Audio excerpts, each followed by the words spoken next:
সুপ্রিয় দর্শক, আসসালামু আলাইকুম। কেমন আছেন সবাই? আশা করছি যে যেখানে আছেন ভালো আছেন এবং সুস্থ আছেন। সবাইকে স্বাগতম জানাচ্ছি আমার আরেকটি নতুন এপিসোড দেখার জন্য। আমি আজকে আপনাদের সাথে শেয়ার করছি খুবই মজাদার এবং খুবই সহজভাবে তৈরি কেক পিঠা। এই কেক পিঠাটা খেতে অনেক টেস্টি। তাহলে চলুন শুরু করা যাক। প্রথমে আমি এখানে একটা ডিম নিয়ে নিয়েছি। আমি এখানে 1/3 কাপের মতো চিনি অ্যাড করেছি। এগুলো একটু ভালো করে ফেটিয়ে বমি করে নিতে হবে, তার জন্য আমি ফেটিয়ে নিচ্ছি। আশা করছি আজকের রেসিপিটা আপনাদের কাছে ভালো লাগবে। ভালো লাগলে প্লিজ প্লিজ আমার চ্যানেলটা সাবস্ক্রাইব করে পাশে থাকার বেল আইকনটি প্রেস করে রাখবেন, আমাকে সাপোর্ট করবেন। এখানে আমি 2 টেবিল চামচের মতো কুকিং অয়েল ব্যবহার করেছি। এখন আবার ভালো করে একটু ফেটিয়ে মিক্স করে নিচ্ছি। ডিমের ফোমটা কিন্তু রেডি হয়ে গেছে। এখন এখানে আমি সুজি দিয়ে দিচ্ছি 1/3 কাপের মতো।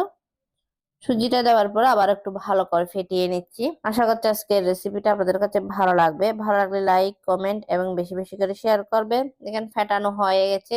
এখন এখানে আমি 1 কাপ আটা ব্যবহার করেছি। আমি আজকে এই কেকটা আটা দিয়ে তৈরি করব। স্বাদ অনুযায়ী লবণ দিয়ে দিচ্ছি। এখন হাত দিয়ে একটু মেখে একটা ডো তৈরি করে নিচ্ছি। আপনারা চাইলে আটার পরিবর্তে কিন্তু ময়দাও ব্যবহার করতে পারেন। এই ডোটাকে ভালো করে মতে একটা সফট ডো তৈরি করে নিব। দেখেন একটা সফট ডো তৈরি করে নিয়েছি।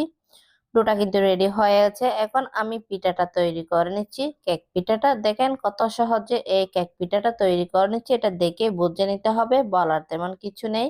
আপনারা চাইলে কিন্তু এটা বিকালের নাস্তা হিসেবে সার্ভ করতে পারেন। এটা চা তৈরি করার আগে কিন্তু এই নাস্তাটা তৈরি হবে। মাত্র 5 মিনিটে কিন্তু এই নাস্তাটা তৈরি করে নিতে পারেন বাসায় থাকা সামান্য উপকরণ দিয়ে। দেখেন আমি এই কেক পিঠাটা তৈরি করে নিয়েছি। এখন কিন্তু ভাজার পালা। ভাজার জন্য কিন্তু অয়েলটা বেশি গরম করে নেওয়া যাবে না। অয়েলটা আমি মিডিয়াম আঁচে গরম করে নিয়েছি। এখন চুলার ফ্লেমটা কিন্তু লো মিডিয়াম আছে। এইভাবে কিন্তু এই কেক পিঠাটা ভেজে নিতে হবে। আস্তে আস্তে সময় নিয়ে কিন্তু ভেজে নিতে হবে। এই পিঠাটা খেতে কিন্তু অনেক টেস্টি, উপরে ক্রিপসি হয় এই পিঠাটা।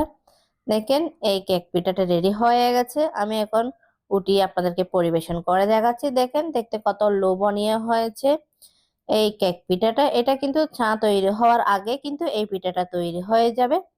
আশা করছি আজকের এই সহজ রেসিপিটা আপনাদের কাছে ভালো লাগবে। ভালো লাগলে প্লিজ প্লিজ আমার চ্যানেলটা সাবস্ক্রাইব করে পাশে থাকার বেল আইকনটি প্রেস করে রাখবেন, আমাকে সাপোর্ট কর। আর আশা করছি আপনারা একবার হলে বাসায় এইভাবে ট্রাই করে দেখবেন। আর আপনাদের কাছে কেমন লেগেছে আজকের এই সহজ রেসিপিটা কমেন্ট করে জানাবেন।